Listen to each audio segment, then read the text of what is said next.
nas nossas latitudes, no solstício de inverno, com a culminação zenital no trópico de Capricórnio,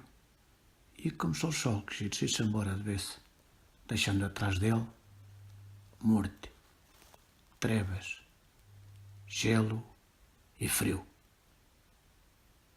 Nas terras de Miranda, para que o sol torne, fazemos muitas ofrendas, sobretudo em forma de fogueiras de Natal, que devem também durar 12 dias, tantos como os meses de lenho, antes e depois da culminação de Natal, quer dizer, antes e depois do Natal. As festas começam com Santa Luzia, de 13 de dezembro,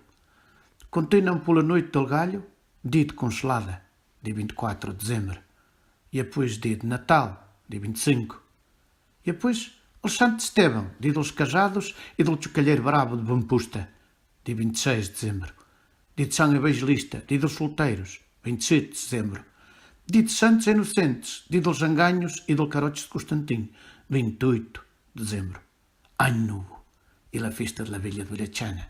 dia do chocalheiro manso de Bampusta, dia 1, para terminar com o dia de Reis e o chocalheiro de Tó, no dia 6 de janeiro. Ao meio das ofrendas,